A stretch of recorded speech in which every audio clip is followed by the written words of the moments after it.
qu'on appelle, vidéo city. on préfère dire que la forêt de la mangrove. Parce que tout ça, c'est la mangrove. Donc on est dans le delta du Sine Saloum. Voilà. Et précisément devant l'hôtel qu'on appelle le Cordon Bleu. Donc en tant qu'ambassadeur, bien en tant que des apprenants de guide local, donc on est venu aujourd'hui pour découvrir donc là, cette forêt quand même de là. Ça c'est une présentation, mais on laisse quand même notre doyen. Voilà, donc là j'ai ça. Tout part de là. Tout part de là. Le fruit de cet arbre-là, on l'appelle une propagule. Propagule. Voilà. Je pense que les points de aussi, on pourrait beaucoup de. Parce qu'on est sur les deltas, c'est de l'eau salée, mais il faut de l'eau saumâtre. D'autres breaks, moi, les gens avec mon corps avec un oreille de botte. Du yag. Du nag, c'est le réseau scientifique. Disais nous même. Moi, je suis content. Parce que on a traversé. Nous devons pas qu'est-ce qu'on fait. Après, maintenant, regardez les racines qui partent du tronc pour aller se dans la vase. Après, ces racines, maintenant, vont quitter les racines, les branches vont se dans la vase. Quand on y voit, il y a des arbres échasse. Échasse, moi, tchakab. Puis, mon frère, il y a un fille. Holland, tu viens d'Oxydi. Tu viens d'Oxydi. Tu viens de traverser l'eau. On est sûr que parce que c'est un arbre qui est souvent sur la vie. Bu ñu génn di ngeen gis beneen bu Abyssinie mu ngi ci village bi dañ ko gis léegi mais bii mooy réseau forêt et feuilles tombent loolu par les feuilles. Yéen a ngi dégg on dit des fois aussi c'est un arbre vivipare mooy lan parce que fruit bi day ñor prêt à germer ci kaw garab bi bu daanoo rek fi ñu taxaw ni ban la mun na samp bu sampul nag gis ngeen l'équilibre le poids moo tax mu flotter verticalement bu dem bu jàpp base mun na saxal boppam. Mais, en 1987, au Sénégal, on a eu un tsunami. Montabo de Médionoir, c'est des villages qui sont menacés parce qu'il y a une brèche qui est ouverte. On est content de Diallo Nefi. Il faut avoir le temps, mais nous avons une sensibilisation sur le pétrole qui est là. Parce que nous, nous formation bi. Le pétrole est à 90 km. Et c'est du offshore. Offshore, moi, forage. Si jamais il y a des fuites, qu'il y a des impacts, on est foutu, on va perdre notre boulot. On n'a pas de sensibilisation. Donc, vous allez les ambassadeurs, lui aussi mon gifit. 87 bobou, moi, il va bien. Denim Djahanor, le village de Djahanor. On est déplacé de l'autre côté là-haut. Il n'y a pas eu mort d'homme, mais il y a le bari, il y a le bari. Et il y a des faire la pointe de Sangoma. De 4 km dem ca biir y avait un hôtel chez Poit am des baobab am ay biche am lépp tout est sous l'eau léegi fi mu ne brèche boobu nag moo jàkkaarloog Dionewar jëleen seen truc en main mais daaw ñu ngi doon defaraat seen plage bi sinon quand même le cimetière était en train de partir en lambeaux ci fer boo gasee teen ndax teen bi day fees à marée haute à marée basse ndox mi ci donc ils vivent sur l'eau. On a essayé de les déplacer pour ñu dem Diakhanor ci kaw bi leen defal amul nappkat rek daa dëgër bopp bu mu ñëw dem parce que nee l'accès pour aller à la pêche c'est plus facile. fii nag bii nag c'est nurserie boo déggee nurserie pouponnière la day denc jën day denc les crabes day denc les crevettes day denc les poissons en même temps les hippocampes hippocampes c'est su géej il faut hippocampe am rek y a pas de pollution parce que c'est une bête qui est sensible à la pollution. Et lii boo ko waxee nii ñu nekk nii ànd ak ay tubaab lii rek doy na balaat am nga lu bëri parce que là da ngay laal écosystème laal biodiversité lépp ngay laal mun na puis saa ba koy bon fëriñ bee bëri boo ko indee fii mu submergé day dee donc monsieur le policier la parole. Bon, juste damay yokk rek parce que je pense que ni du ma ne sax je pense que ni il a tout dit. mun naa fi yem sax parce que wax na lépp li nga xamante ne ni lii nii moo ñu war fii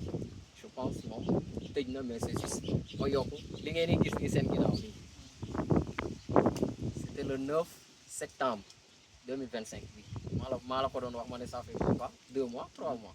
lii li ngeen di gis nii avec le projet Carême avec les tontons yi di après bu ñu koy def on a recensé des éléments de campement mooy jour navétane yi. ah ok Les AIC, AIC. voilà. Les AIC. ñoom la ñu woo ñu ñëw voilà. Je pense ce jour-là on a reboisé 50 sacs de là-bas avec des batates d'âme ñu fi jotoon ay choses si je me trompe pas ay satu lii nii moom mooy suñu richesse lii moom mooy suñu richesse parce que bugguma guddal wax bi parce que comme ni ma ko fi waxee sànq moom tënk na lépp te aussi ces racines yu nekk si suuf am na ay golo yu koy lekk mais nit sax dañ koy lekk ma réfléchis la même parce que boo ko buddee sigi saay si suuf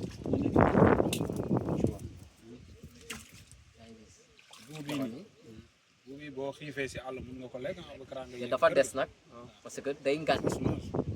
gars yi dañ koy jël di lekk xaw ma Ini racine boobu c'est bon pour la contraception. Contraception. boo bëggee réguler les naissances c'est bon pour la contraception. moo tax seen bi nga xam ne day jóge ci kaw te du laal ndox bu ngay bi feesee bu laal ko tuuti mais bu ngay bi wàccee du ko laal bu ngay jël dëgg ko benn affaire pour seen bi doo gaaw a ëmb. Ces racines là. ah c'est parce que man ñoom dinaa leen ko def pour démarrer ñun ñu ngi liggéey si environnement ñooñu seetu suñu pharmacie bu ñu la sanctionné c'est parce que li ngay yàq day faj te moom moo ko ñëpp ko jël dégg nga picc yi ça c'est des tisserands ñu fi am ay sécurité y a des tourterelles fi la ñuy nene kenn du leen laal maire yi di ñëw fii di wut yoxos yoxos yi les racines qui gardent les huîtres qui touchent jamais le sol dañu laal suuf moo tax maire yi bu ñu ñëwoon dañ koy yëkkati mu ànd ak moom mu dog ko loolu mooy règle bi dans les années 70 aussi dañu manqué woon ndoxu taw dans les années 70 mu am xorom bi bëri tawul bu bëri garab yi dee lii yëpp ngeen gis ça a été reboisé lii yëpp ngeen gis xool leen ko ça a été reboisé ça c'est le coco. solo la am na torop torop non lii parce que nii ay temps lii nu mu fi nekkutoon y avait des espèces yu raar ci temps bi waaw pour nga ñëw nga gis fi espèces yooyu noonu c'est diamétralement waaw munoo ko am comme tey jii nii lu mu am nii dara yuuxu rek mu ne la lii la lii moo ko waral lii ma ko waral parce que même jën yi tamit rareté bu amoon dañuy dellu si yaat parce que tey jii nii jamono buñ toll nii comme ni ma waxoon beneen sànq ci yoon bi jàpp na frère ci wàllu si pax lii moo koy andi lii ma koy indi te actuellement jamono buñ toll nii zone bii nii si pax macha allah macha allah dafa mel ni day taw quoi booy tëdd booy nelaw sax da nga koy dégg voilà yaa ngi gis lii moo ko waral parce que buñ ko sàmmee du ñu sonn comme ni ma ko fi waxee sànq lii mooy suñu richesse c'est pas question que ni les services techniques agents eaux et forêts moom mooy environnement waaw moom mooy environnement wala moom mooy état non ñun yëpp la moo tax par exemple tey action Voilà. yi le fait que action yi ñuy def nii action de reboisement yi parce que lu tax ñu ñëw fii tey parce que des jiit la donc ñun tey suñu activité bu ñu ko naree développé dëgg mangrove bi moo ñu gën a apporter par exemple moo ñuy gën a may ay sources de fu ñu mën a defee suñu liggéey donc yow moomu di développé aussi da nga war a participer si régénération ak préservation parce que comme ni ñu ko waxee ñun fii li ñu am du leneen lu dul mangrove mangrove moo ñu indi paañ moo ñu indi ay huîtres Poisson. poisson yoxos bi crevette bi lépp lu ñu am mangrove bi moo ñu koy mel mangrove bi moo ñu koy moo tax L'avancée de la mer. aussi da ngeen a war a nekk en même temps des ambassadeurs des acteurs yoo xam ne des leaders yoo xam ne yéenay vraiment si biir société bi yéenay encourager nit ñi di leen sensibiliser di leen mettre en action parce que affaire yi du question sensibilisation rek da ngay fexe créer nit ñi nekk en action wax gars yi mois d'août bu jotee comme kii ni mu ko waxee c'est pas trop salé parce que du heure bu nekk la ñuy reboiser mois d'août la ñuy reboiser nga xam boobu ndox bi ak taw bi day mélangé wu comprendre léegi heure boobu noonu ñuy reboiser mangrove bi dañuy répliquer mangrove bi donc c'est très important que yow nga dégg ko fenn nga dem participer wala nga woo sa waa groupement ngeen dem participer c'est très très important aussi boo leen di dem ngeen yóbbaale xale yi parce que xale yi aussi dañuy gis action yooyu continuer aussi man def loolu naturellement voilà parce que ñun li ñu am nii peut-être que am na ñoo xam ne amuñu ko kon yéen bi ngeen ko amee da ngeen ko war a relayer information bi aussi activités yi aussi ngeen mais di ba pare yow kenn la gis ci protection de l'environnement li ñu doon wax sànq mooy par exemple ñun li ñuy def moom mooy par exemple ramassage plastique là yaa ngi dégg fépp dëkk bu nekk fi ne ni problème boobu la ñu am donc loolu dañu ko war a conserver tey da ngay gis huître bi xam nga huître bi fii lay nekk ci mangrove bi paañ yi fii la ñu nekk kii bi fii la nekk li ñuy wax paku mooy bii léegi yow xoolal imaginer boo leen sànnee fali plastique bi naaw si ñëw fii premièrement day tafu ci mangrove bi fii day tafu lii bu tafoo fii doo gis huître parce que gis nga mu ngi nii di ñëw bu tafoo fii doo ko gis mu ñëw bu nekkee ci suuf dafay fa muy nekk kii bi aussi du mën a maanaam lépp loo xam ne mu ngi nekk ci suuf dafay yàqu da koy empêcher mu màgg da koy étouffer donc plastique boobu aussi partout fa leen mën a nekk ci biir kër yi lay jóge dem ci mbedd bi jóge ci mbedd bi ñëw ci àll bi jóge ci àll bi naaw ci ñëw ci mangrove bi donc c'est mauvais donc action yu ñu mën a multiplier pour loolu dafa fi ngeen taxaw nii yaa ngi taxaw ci ay xob la les feuilles qui tombent là c'est ça que mange les tilapia moo tax bu nawetee ak les grandes marées là gars yi di sànni fi mbaa la passe jàpp waas parce que lii dañuy dund te am na lu ma ciy yokk léegi xam nga waxoon naa presse xam nga kii waaw presse mooy waas ko léegi xam nga kii wax na am na lu mu wax léegi bu mu waxee tuuti maire Marlo ci dañuy for yéet yéet nag normalement du couvert bi war a nekk ci biir mangrove c'est dû à la brèche xam nga li ma la wax ne yéet moo tudd symbiome c'est le symbiome dégg nga moom tuuba moo tudd symbiome tam ngeen ne escargot mais am na ñuy wax ne camembert sénégalais yooyu moom da nga xamul li nga wax rek mais du camembert sénégalais voilà on peut rigoler mais c'est le symbiome te maire yi dañ koy for fi en pagaille donc brèche baa ngi fi ngeen xam ne brèche baa ngi fi ngeen xam ne nag yàlla na bu mu am mais on est menacé par quand même cette brèche xam nga brèche bi dafa garaaw gisoo temps yi dafa waame dafa garaaw de man bi ma dëkk Djilor xam naa ne seen booli kor yi Théodore jaamaa fa barki dem mooy j'ai essayé de regarder grosse marée bi dama gis muy dugg kër ñoom Edmond et c'est pas normal mais ñoom ñu ngi toog parce que xamuñ ci dara parce que ils sont pas sensibilisés xamuñu sax lii dañuy waame la rek mais sagriñu dañu dem nag benn vague booy ñëw fii rek rajaxeñu yàlla bu mu am nag waaw yàlla bu mu am dégg nga li ma la wax parce que ci kaw la ñuy jógee Diallo yow mi xamul fii nii waaw gis nga un des particularités bi fi am mooy fii nii lu mu tàng 16 heures bu jotee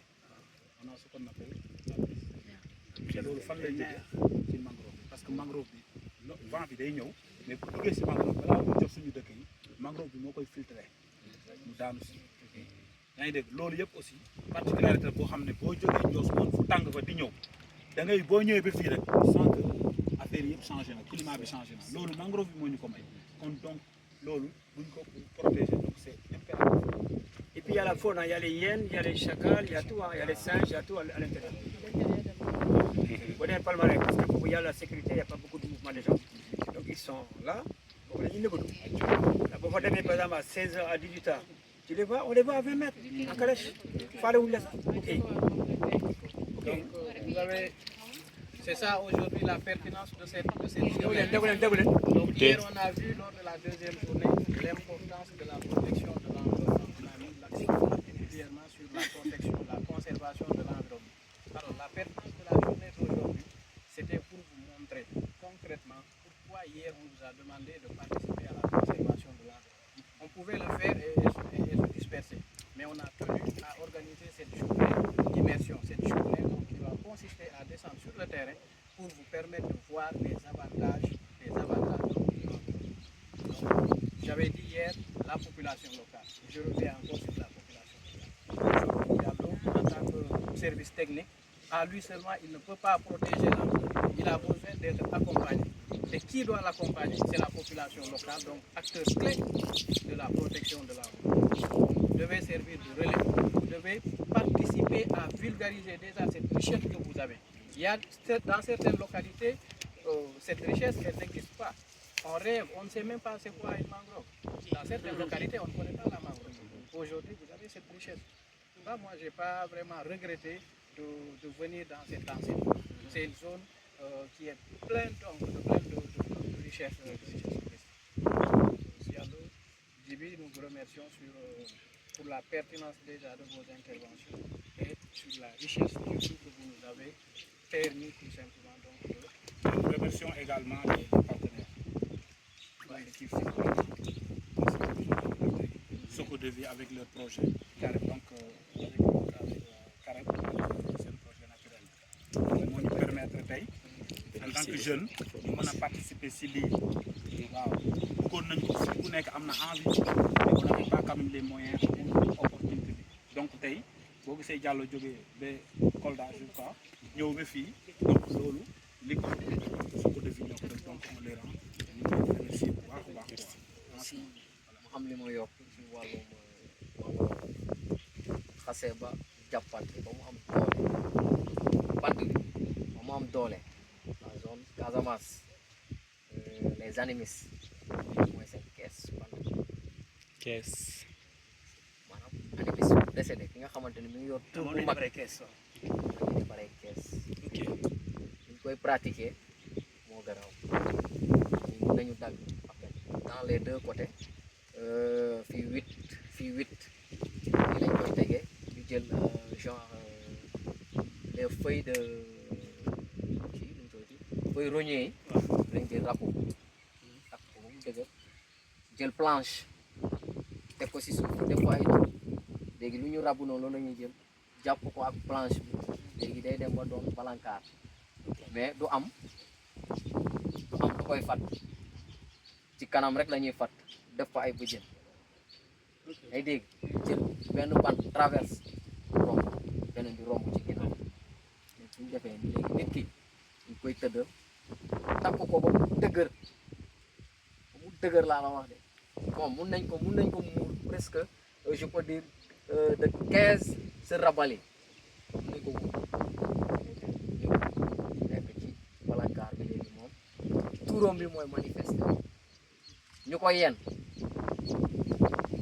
boo toogee nga ne damay xool ndax moo may yóbbu wala maa koy yóbbu wala rek parce que moom heure boobu noonu tuuram bi mu ngi manifesté wu muy def seen i affaire cosaan genre parce que les animistes voilà les animistes doo gis ku ñu jël dugal ko ci kees dem di ko suul ñoom fee mooy seen kees banti waa bu demee ba dëgg ñu koy defaree day rafet après ma yokk si leneen c'est que formation bi tam bu baax vous allez être connu par l'État c'est ça qui est important parce que l'État lépp lu ñu fi te dañoo ne l'équipe qui a été formée ñan la yéen la dégg nga ça veut dire que c'est pas la rigolade vous allez être connu donc c'est mu ne nii ngeen war a commencer di jox xam nga bi may traversé léegi gis naa ay mbuus ko nekk ci garab yi da ngeen war a amal de sax di ko am na ñu gis léegi soo ko yëpp ay mbuus dañu ma sànni mbuus si suuf damay réflexe amoon na temps jii dañ ko mën a demaat donc ma woon quoi parce que On venait de rentrer en France, nettoyer partout. ku saxaaroon ci loolu ñu ne dox bi la mais après ils n'avaient pas compris qu'il y avait l'écotourisme mais maintenant ils ont compris c'est grâce à la PAC que ngeen am formation grâce à la protection de la PAC aussi que maire yi aussi am ay financement dans les GIE c'est important te loolu ñu dem ko environnement li waa jëral bu ñu amuloon environnement boobu saytu ko nag te maam yi ñoo ñu ko defal ñu fekk ko fi maam yi ñoo ko fekk ko fi amuñu droit yàqu bañ ko yàqunte est-ce que ñun nañ nekk def formation est-ce que mais dañu am li ñu am pour te dire maire yi am nañ sax machine yoo xam ne day def ci gadege noflaay def lépp sonatoo moo tax bu xew amee bu ñu soloo nga bëgg a Dakar ñu gën a naay sax waa Dakar xam nga donc formation bi c'est très important ñu mënuñu ko remercier ku lay jàngal xam-xam mënoo ko fay lu la neex nga wax nag mënoo ko fay et puis temps la ak amour la xam nga li ma la wax nii mu ñu jàngal xam-xam moom dañ ko mën a fay mënuñu ko fay ngeen war a dugal seen bopp très bien la dugal seen bopp ku lay jàng mënoo ko fay pourtant il est jeune am na xam-xam donc aajuwul ci âge xarañte bi mu am aajuwul ci âge dafa bëgg li muy def jàng ko mun ko jàll aussi noonu jël li mu wax tey jàng nañ ci bëri lu bëri ñun ñu nekk ay guide sax ci les non scientifiques déjà même kii mënoo xam lépp mën naa leen ba bay te guide ça va mënoo xam lépp mun naa ma jàngal kii mun na ma jàngal comme mun naa jàngal Oumy Sarr comme mun naa jàngal Théodore kii du jàngal ma donc on va échanger léegi maintenant vous savez que maintenant Balde dina dem ak jàmm mais léegi bu ngeen soxlaa dara en non scientifique Diallo il est là jeex na tàkk la faune aussi. voilà. mooy picc yi. Les oiseaux. voilà te aussi. Une notion de base, mais on vous a laissé également des gens qui pourront assurer le suivi. jeex na Ça, le plus. te aussi ëllëg mun ngeen dem di guider ngeen ñëw dugg ci zone bi wala ci beneen zone nga tey tubaab wala nit ku ñuul daa dégg peut-être mun na gis alignement bi nii bu ñu sampee mangrove yi mu ne leen mais ñii nan lañ def ba samp lii parce que dafa jub wala rafet na yooyu noonu genre ngeen xamal ne carrément buñ koy jëmbat c'est entre lignes ñu jub ñëppay taxaw ñëpp taxaw nañu pare ngeen ñu leen waaw ñu leen léegi bu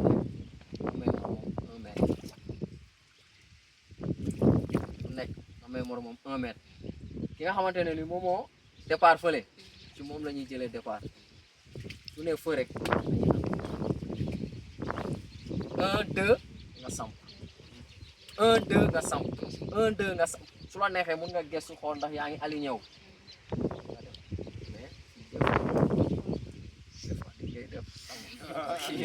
mais c'est pas grave. mais l'essentiel nit ki na xam technique bi à un certain moment di nga gis ni boo fi ñëwaatee beneen mois wala soit quelques mois da ngay gis évolution bi nga def donc loolu mbégte la parce que man bi ma gisee lii 2 mois de cela le 9 septembre 2025 léegi xool ndox lay dundee su nekkul si ndox mooy loolu. am ngeen circuit bu bees la pépinière fi ñoom Diallo ne man dama fa yóbbu ay kaan Ski waa fi mu la. jigéen moo fekkoon ak ñoom Mathias voilà mais les jeunes là ni daa bëri a bokk seen circuit bu leen wax toi bi de visiter par exemple la pépinière de Fimela avec ses arbres médicinaux foo da ngay yem il est curieux d'aller voir ses arbres médicinaux boo demee dama fekk leneen lu nekk loolu arbres médicinaux c'est un circuit que vous devez vendre en calèche sur une pédagogie waaw ba ci en calèche dégg nga bu baax la voilà. Merci. Merci.